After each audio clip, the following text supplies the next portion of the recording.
Hello, and thank you for participating in today's session. My name is Chris Johnson, and I serve as the Assistant Director for the Office of Consumer Response. I'm pleased to be here today to provide a brief overview of the work of the Office of Consumer Response before I hand it over to our Office's Deputy Assistant Director, Darian Dorsey, to highlight some recent enhancements to the Consumer Complaint Database.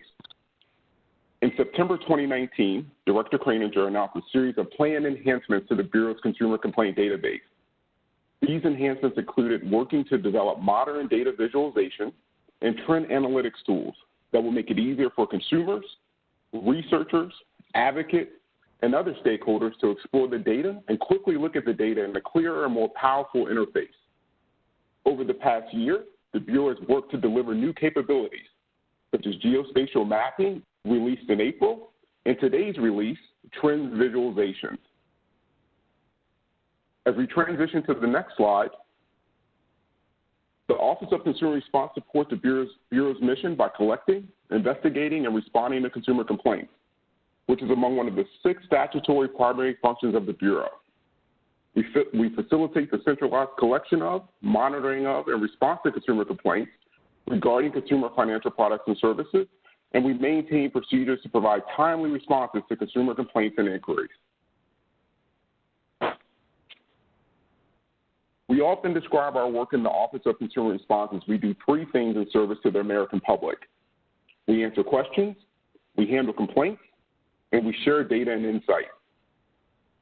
Our Consumer Resource Centers answer more than 25,000 calls a month. Consumers can call us to get clear, impartial answers to their questions about financial products and services. Our U.S.-based Consumer Resource Centers provide answers to consumer questions about financial products and services in more than 180 languages, and we operate Monday through Friday from 8 a.m. to 8 p.m. Eastern Time. We also handle complaints and share data and insights. I'll provide an overview of the complaint process, and then we'll highlight the ways in which our office shares data and insights with our Bureau partners. The visual here provides a high-level depiction of the Bureau's complaint process. Each month, we handle more than 30,000 complaints across a variety of consumer products and services, ranging from credit cards to credit reports. To date, the Bureau has handled more than 2.3 million consumer complaints and counting. This includes 4 consecutive months of record complaint volume from March through June 2020. With these sort of complaint volume realities, it was important to implement a complaint handling model that was scalable, leveraged best-in-class technology, and minimize burden to companies when responding to their customers' complaints. We also accept complaints via the Bureau's website, phone, postal mail, fax, as well as referrals from congressional offices and other regulators, both at the state and federal level. Approximately 83% of the complaints we receive come via the web. This is our most efficient and lowest cost method of complaint intake. We review and route complaints to companies for a response typically in 1 day or less. Complaints are routed to companies via a secure web-based company portal. To date, our teams in the Office of Consumer Response have boarded more than 5,000 companies to our company portal. Companies have the ability to respond to their customers' complaints via the portal, and we request companies provide an initial response within 15 days. 97% of complaints sent to companies have received a timely response. We also publish complaint information, and with permission from consumers and after removing personal information from the narrative description of the what happened field, this typically happens within 60 days or when the company responds. And finally, consumers have the ability to share feedback regarding their complaint response. This information is really important because we share this with companies via the secure portal to identify opportunities to improve customer service or business processes. As you can see at the bottom of the screen here, at each stage in the complaint process, such as at the point of submission or when the company responds, or if we need additional information from the consumer, we communicate with them. Consumers can track their complaints and connect the financial education content related to their complaint through our secure web-based consumer portal. And for consumers that lack web access, these communications are sent via postal mail, or they can contact our Consumer Resource Centers. Finally, we share data and insights. Internally, we share data and insights to support the Bureau's primary tools of supervision, enforcement, rulemaking, and education.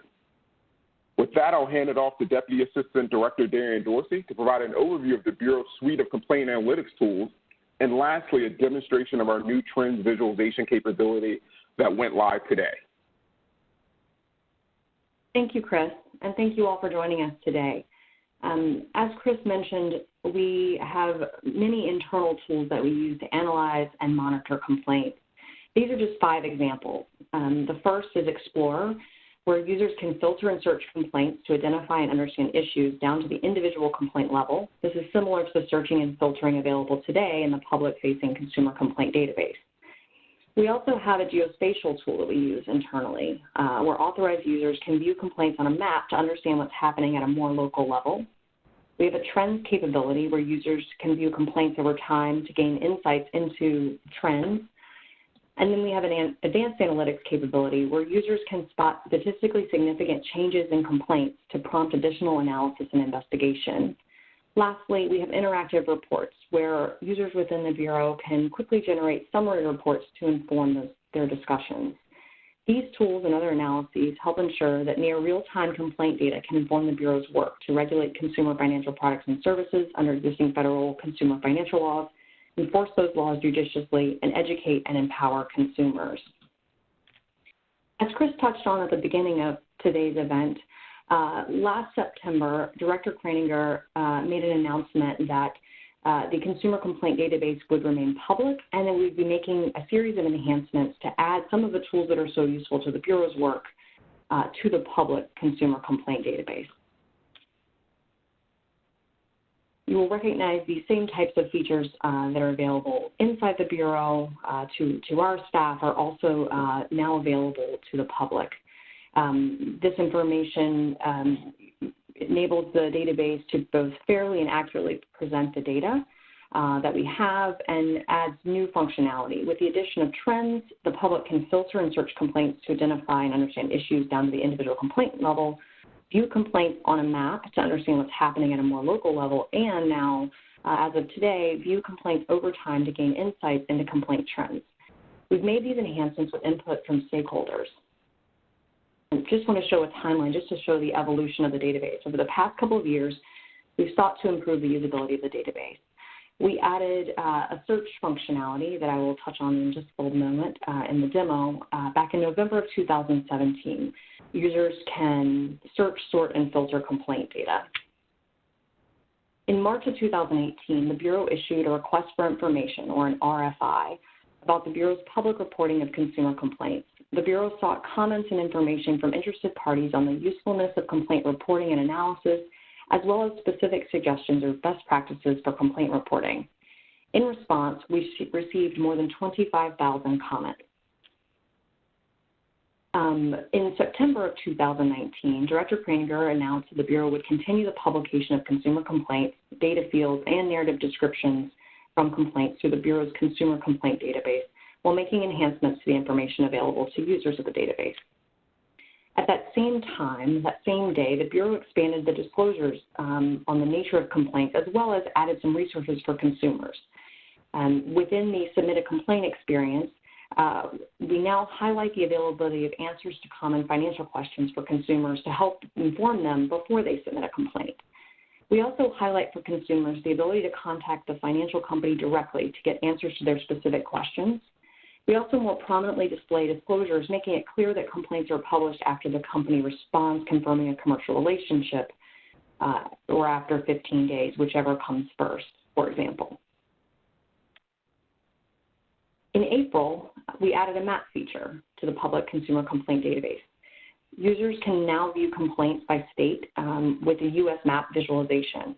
With these enhancements, users can select from predefined timeframes, for example, looking at just 3 years to get a sense of more recent marketplace conditions.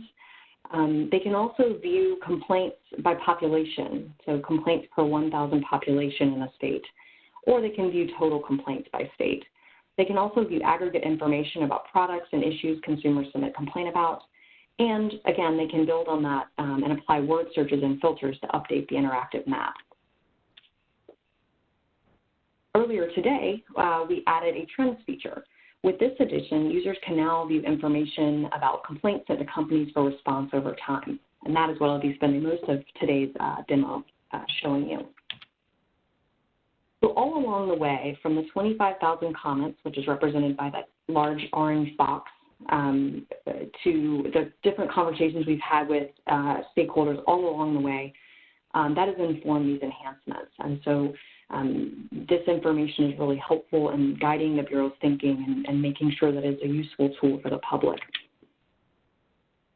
The feedback we've heard informed each of these announcements and has shaped the products that we have today.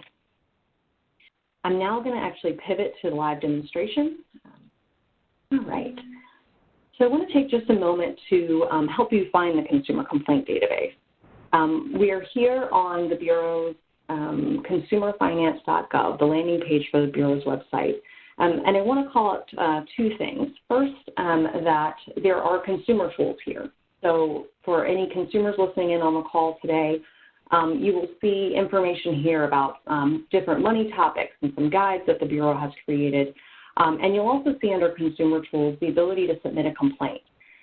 So this is the place you would go if you have an issue with a consumer financial product and service and you haven't been able to address that issue with the company. This is where you would go if you wanted to submit a complaint. You can also see that the same feature is available right at the top of the Bureau's website where you can submit a complaint. For others who are interested in information about the complaints we receive, you can find the Consumer Complaint Database under Data and Research.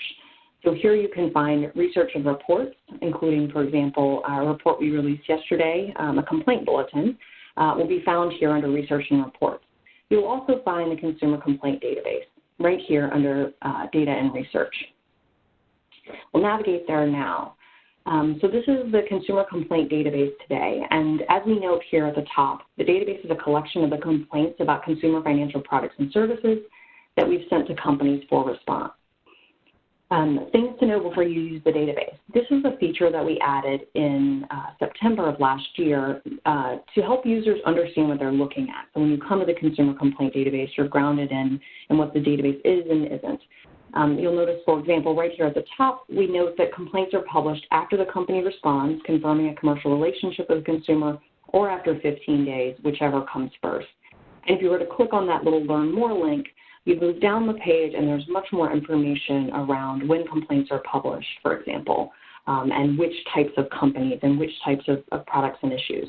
So all of that information is available right there prominently on the landing page to help users of the database make the best use of the tools. If you were to scroll down the page just a little bit, you'd see a feature that we added in April, and this is the interactive map feature.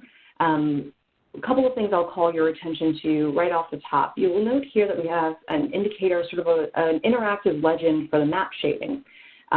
You will see, right now I'm selected complaints, so it's giving me absolute complaint volumes from these states.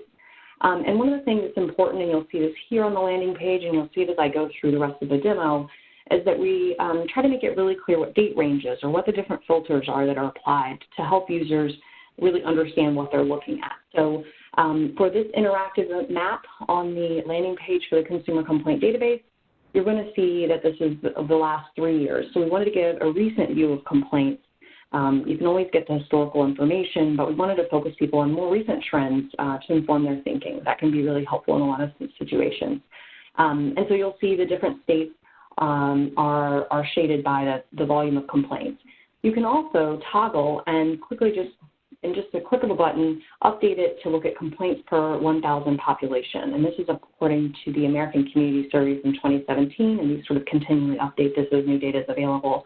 But this helps you understand a little bit more about, the density of complaints and where, of course you would expect to see a large volume of complaints in a state that has a large volume of people. That would make sense. But where you apply this filter and you normalize for population, there may be something of interest there. So we thought this was a nice, quick way for users of the database to be able to put the information in context. And so this was a feature that we added in April. Another thing you should note as you're looking at this is if you were to hover over an individual state, such as Florida here, you'll get that summary information. It'll just give you a little bit of an indicator that in the state of Florida, what products and issues we're receiving the most complaints about. So before we jump into the database, I just wanted to show one more bit of resources. Kind of reading right to left here, you will see we provide a link to our annual report to Congress. Every March, we report to Congress about the trends we're seeing in complaints received in the prior calendar year. So the March report is going to cover complaints from the prior January through December. So we publish this report at the end of March and includes very detailed quantitative information as well as qualitative information looking at products and issues and how companies respond to complaints. So if what you're looking at is really to read and understand what the people in consumer response are seeing as they review complaints every day, this is where you'll really get that understanding. So just want to mention this as a real resource for understanding complaints if you're not interested in digging through the data yourself. Now, on the other end of the spectrum, we also offer an option for downloading options and APIs. So if you are a researcher and you want to pull this data in every day, you have that option here. Technology willing, the database updates every night. So for those who want that kind of refreshed information, you will find it here, how you can kind of set that up for yourself to really bring the data in and conduct your own analyses. And then what I want to spend the kind of balance of the time today focused on is the database where you can view, sort, and filter data right in here in your browser.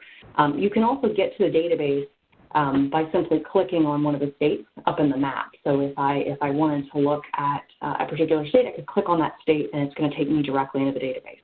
But we'll start with kind of a clean slate, and I will show you what it looks like when you go into the database. All right, so now we're in the actual consumer complaint database. You will see that we have repeated the same things to know for users at the top of the page. You can, once again, you're going to see that complaints are only published after the company responds, confirming a commercial relationship with the consumer, or after 15 days, whichever comes first. And you'll see the same links to more information. So all of those same tips, we wanted to make sure that information was prominently available. So as you're going through the information, if you see something unexpected, then you may want to reflect on this information and look into and learn more. You'll also see we've provided some handy links to just more information on the database, how we use complaint data, some technical documentation. So depending on what your question is, there's a lot of information there for users of the database. So if we're looking here at the map view, so again, this is what we added in April, but you're going to see a nice big map of the United States in the same kind of square format. This is going to look very similar to what you just saw just a moment ago. What you're also going to see here is we added some really handy toggles. So before we kind of focused on 3 years, you see the same complaints and complaints per 1,000 population. You can switch back and forth between those to understand the information you're looking at. You can also change your date ranges. So you may be very interested in what happened, in the last, 12 months. As you change your date range, you'll notice that the dates over here on the left under the filters are updating as well. So with a click of a button, you're going to update your time horizon. You can also put in custom dates. So if you're particularly interested in just a particular 30-day period, or the period 30 days before an event and 30 days after an event, you'd be able to put your own custom ranges in there. But we wanted to give users the ability to really quickly focus on recent information if that's their interest. You'll also note if you were to click all, you are going to see that we're putting a little reminder over here. Whenever you're looking at complaints that go back before April of 2017, you're going to see this little reminder at the end of the day that said that the product and issue options available to consumers were updated in April of 2017. All of the data you're going to see here in terms of products and subproducts, issues and sub-issues, as well as the narratives, are all information provided by the consumer. So these are the products and subproducts the consumer selected, issues and sub-issues the consumer selected. So we kept all of the historical information. Even though we made some adjustments in April of 2017, we kept what the consumer provided at the time they submitted the complaint before April of 2017, and then the same thing for complaints that have come in since then. So it's really important if you're looking at complaints going back more than a little over 3 years, that you just be mindful of the fact that the product and issue options have changed. So we want to make sure that information was prominently displayed for users of the complaint database. It'll be particularly important if you're looking at something like trends, which I'll show you in just a moment. You'll want to know that is the case, or you may see something unexpected, and you'll want to make sure you check your filters. So something else I want to kind of touch on here for just a moment is that you will see, as we shift from this, let's say we want to go back and look at Florida, right? We were kind of interested in the state of Florida. So that'll be the example that we look at today. As we look at Florida, you see the same information that you saw before, but I'll show you if I actually click on the state of Florida, it's going to kind of, make the rest of the states kind of fall away, and you're going to see all of the different counts have updated. Now you're going to see that we've applied this filter for Florida, so you can see this is the filter we applied. And you're going to see that we have said that there's 100,000 complaints there. We're also going to say as we start applying filters, that 1,000 population, that starts to not make a lot of sense. So that feature is not available. We try to kind of not put things in there that wouldn't be proper comparison. So that feature kind of goes away as you start adding more and more filters. But now you can see that, we've selected Florida and it's updated the count. But you'll also see some summary information. So now you can see the types of complaints that consumers have submitted. You can see if you wanted to expand one of these, you would see these sort of sub-products that the consumer selected, and you can expand this different information. This is also where, and one of the things I hope you get from today's demo is an awareness that you can kind of add and remove filters over time. So if I wanted to, I could kind of remove this filter to look at the national map again. So this is one of the places where you can remove filters. You can also always see your filters right up here at the top. So you'll be able to actually see that, yep, Florida is the filter that I have applied here. And I can similarly I can toggle. I can say, I just want to look at the last year of complaints in Florida, and now I can look at this different information. So this is one of the features that we added back in April, but it's important to know as we switch and look at other things that the filters we apply here on Maps, which is this tab, as we move to other tabs, those same filters carry over. So this helps you be able to kind of switch. You're looking at a map, now you want to look at trends, now you want to look at a list. You'll be able to do that. So let's keep with our Florida over the last 3 years example. We know we're going to look at this 100,000 complaints. If I want to know more about these, right, I've got some summary information here down the side where I have different filters I can apply. I've got the different products and issues. What if I just want to view the complaints for filtered states? I can either click here, or you could just go ahead and read these complaints, or I can go right up to the list view, and I can get the same information. But I'll show you how it works if you're looking at the map. So I click list, and what I'm now going to see is I'm going to see complaints, and these will be published. They're getting published every day. So this is a complaint that was responded to yesterday. You'll see that these complaints have been updated, and now you can actually see a list. And if you were to click on a complaint number here, you would actually be able to see more detailed information about the individual complaint. All the same information, the same 18 fields of information is available in this list view, trends, and maps, all kind of using the same set of information. But importantly, let's say you really just wanted to analyze this 100,000 complaints yourself. You could just export the data. So if you're someone that wants to kind of pull this into Excel, for example, you could simply select CSV, and you could select the filter data set. You can also copy your search link, and this will take what you have, the filters you've applied, save that information, and then you can actually do a fresh export later. But you'll want to just pay attention to your filters and remember as you save this what you've applied there. But you can also simply do the export. I won't do that today.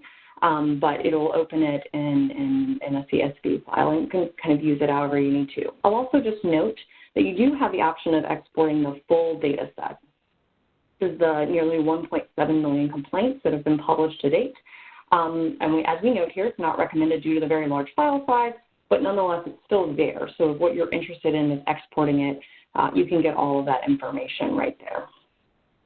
All right. So shifting gears for just a moment, let's go back over to we'll go back over to maps for just a moment. We're looking at the state of Florida, but let's say like 100,000 complaints is like we're not really interested in everything going on in Florida in the last 3 years. We just want to know about one product area. So we'll take something like mortgage, right? That's the roof over our heads. And just applying that mortgage filter, I can check and see it's going to add mortgage as the product. It's going to add different subproducts. So if there's a particular subproduct I wasn't really interested in, or I wanted to fine-tune my analysis, I could, just click this X and remove a particular type of a subproduct of mortgage. I can also see the Florida filter is still applied. And if I needed to, I could clear all the filters. But right now I can see I'm looking at 3 years of data, I'm looking at it by overall complaints, and I'm getting that quick look at mortgage complaints in Florida. And again, I filtered for mortgage, so now I'm just going to see the mortgage information, right? So I'm just going to see those subproducts. And if I wanted to, I could visualize trends for mortgage, but I'll wait until we get on to a different page to show you that feature. So we'll stick with our mortgage example. We'll keep with the last 3 years, so we're looking at recent information. But I'll show you, we'll kind of jump into the thing that we just added today, and we're really excited about. We'll remove the Florida filter, right? So we're looking at a national picture, and we're going to look at mortgage complaints. So we're curious, how have mortgage complaints, trended over the last 3 years?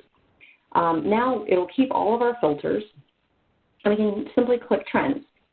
Now what you're going to see is a graphical representation of how mortgage complaints have trended over the last 3 years. So you will see as I hover over this line that I'm actually getting information that says, for example, as I hover here, that in January of 2018, there were a little over 2,100 complaints sent to companies and then published related to the product of mortgage. And this is, again, nationwide because I removed my filter for Florida. And we have a little bit of information here just letting you know that the graph will update as you add additional filters, and also just letting you know as you hover, you're going to get a little bit of information.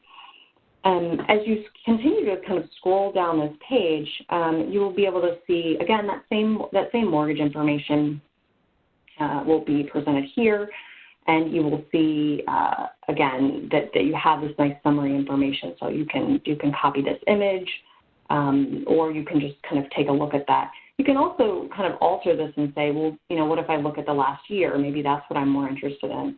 One thing to really note as you're looking at trends, and for any kind of astute observers today, you'll notice that over here on the right-hand side of the line graph, it looks like there was a huge plummet. And that's why it's really important when we're looking at this trend information to recall these tips that we put right here at the top of the page. And that is that complaints are published after the company responds, confirming a commercial relationship with the consumer, or after 15 days, whichever comes first.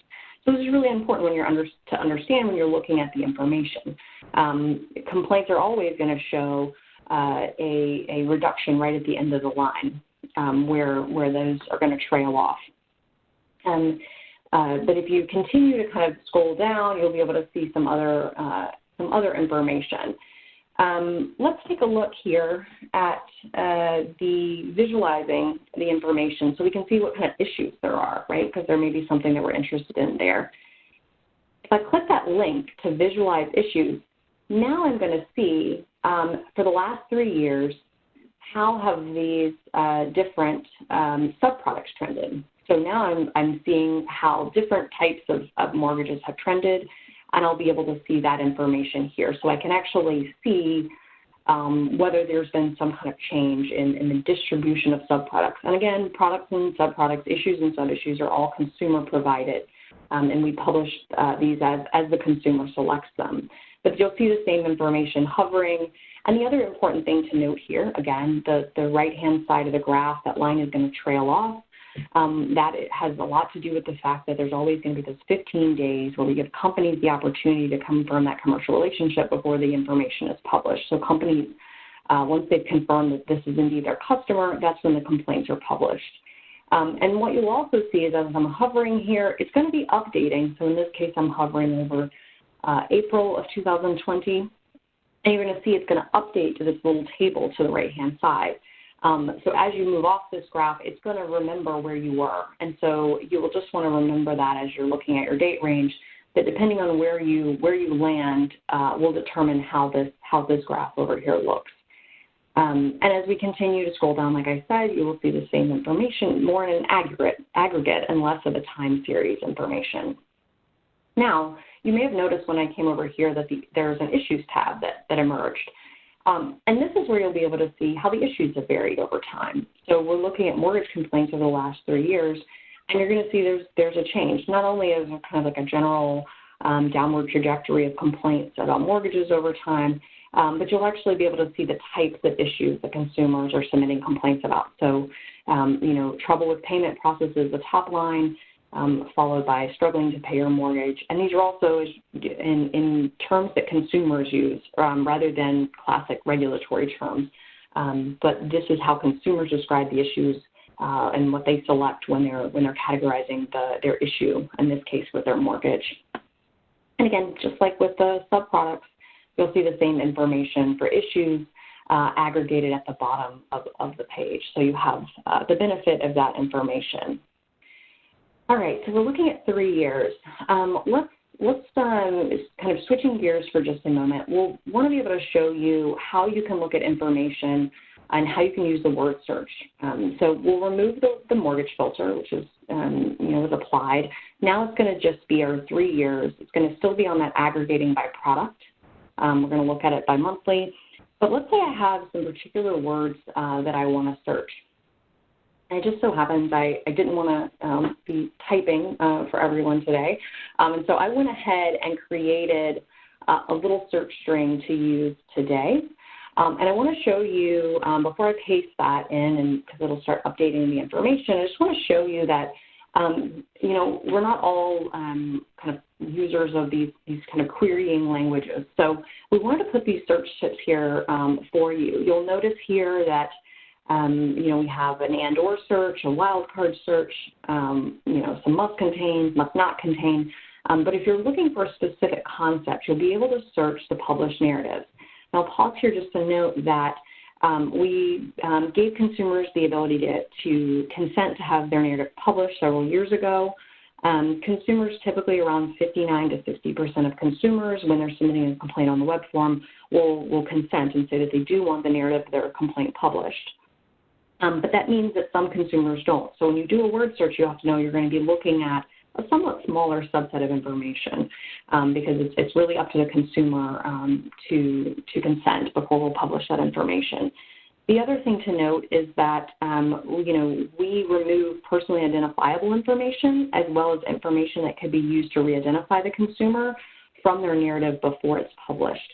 So, where you give companies 15 days to respond before the complaint is published in the database, we also need a little bit of time to make sure that there's no personally identifiable information or information that can be used to re-identify the consumer that's left in the complaint narrative. So that takes a little time. The complaint will be published, but the narratives may show up a little bit later, a couple of days or weeks later. So that's something you should know, again, as you're looking at a trend graph, that there is that due diligence that we're doing on our side to make sure we're protecting consumer privacy. But you need to understand that as you're looking at trend information, that there will be necessary and appropriate time lags between when we receive the complaint, when the company responds, and when the narrative is published, and if the consumer is consented.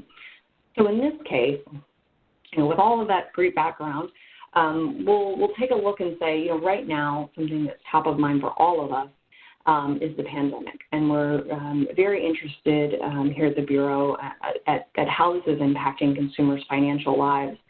And so one of the things that you could do, and this is the search term that I mentioned just a moment ago, I worked on this before today's demo, just some terms that I thought might capture some of these issues. So where consumers are mentioning these terms, I want to understand a little bit more about that. So I can hide my search tip, and it's going to update it, right? So I've put in this search term, the search string here, and it's going to update my search. Now, it's a little silly, right? You might imagine to say, well, I don't need to, 3 years is a little odd. Again, if I were to select all, it's going to look even more, bizarre. So you'll see sometimes consumers use a couple of these words, right? So you'll see a little bit of movement on that line. And that's something you realize, the word search isn't going to be perfect, but it's going to get you to some concepts. But we know that really this is an issue that's more of a 6 months issue, right? This is a very recent occurrence for consumers. And again, because I'm on all, we're going to remind you that the products and issue options available to consumers changed in April 2017. So if you're trying to look historical or you're looking for a different word search, you'll just need to be mindful to expand the filter options and make sure you've selected all the different products and subproducts that you're interested in. But clearly for this issue, for the search string that I'm looking at today, a 6-month interval would be the most appropriate interval to look at. So here you'll see that we've kind of applied that, and it's providing you with a monthly view. It's also going to trail off at the end of the month, again, because we've got that lag time and because we're searching within the complaints and the complaint narrative. So that means it's going to take a little bit of time to scrub that information. So I could decide, for example, to limit this and just do a search. For example, I can just editing the date. I'm just going to say I just want to see through the end of May, right? So I want to kind of account for the fact that it's going to take a little bit of time to remove that person identifiable information, make sure I've covered for the fact that, there's companies have some time to respond. So I can tweak my date ranges to be exactly what I'm interested in. The other thing that you can see here is when I did that, it moved the little hover over, but you can actually see the specific data points. But here it's chunky, right? It's looking monthly. So it's giving you the May and the April, and so that can be really useful for certain things. But I may actually want to change that, and I'll show you how to do that in just a moment. The other thing is, for something like this, there's really only showing a few of the product trend lines, but we handle far more than 5. So this is just going to be the most complained about. So you may have others that you're interested in, and you can find more information about all the different products where consumers have used these terms. Those are going to be listed here, but we wanted to make sure that it was a visual that people could actually understand and interpret.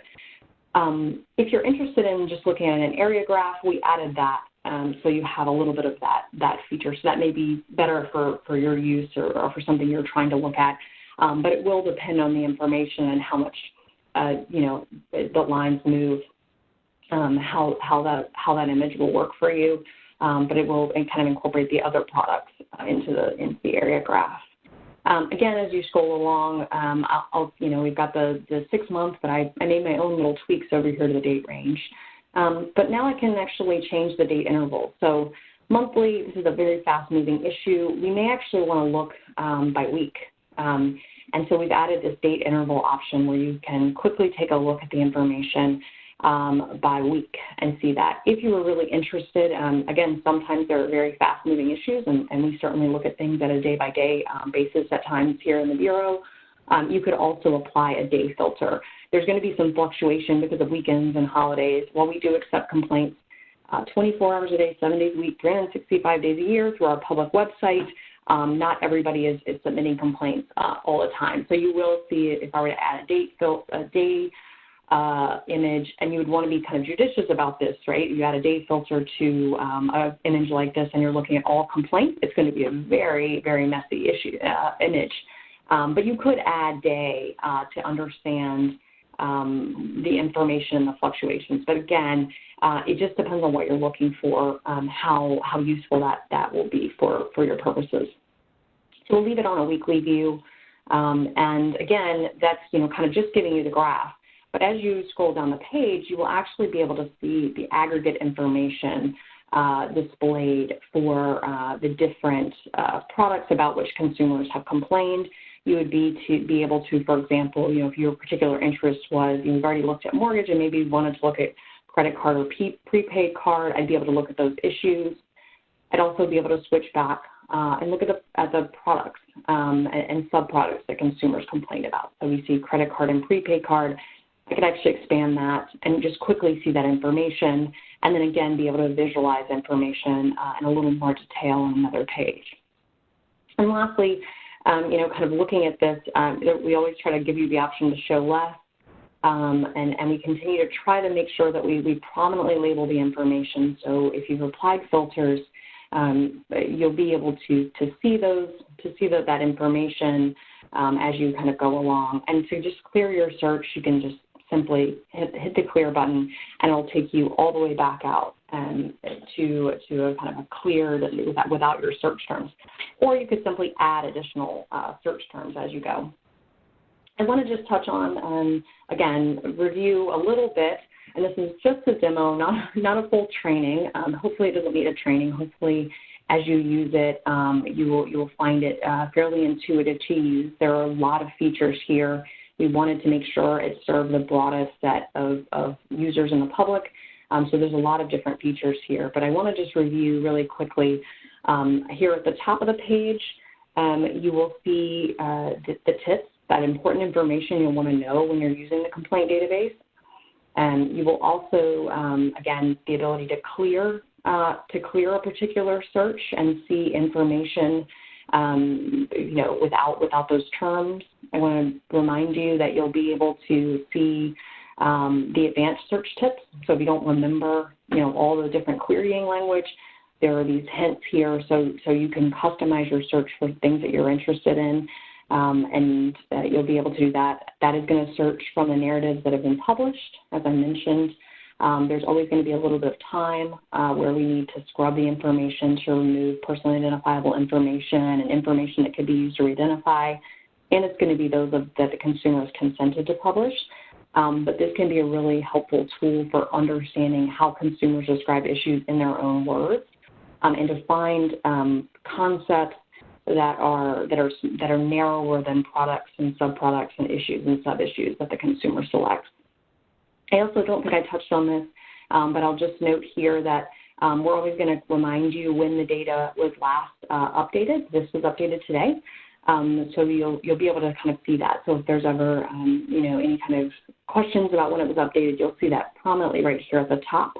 And as you change between the different tabs, between a map tab, a trends tab, and a list, your filters, the different values that you've selected are going to stick as you go from one to another. So it enables you to think geospatially, to think in terms of time series, et cetera.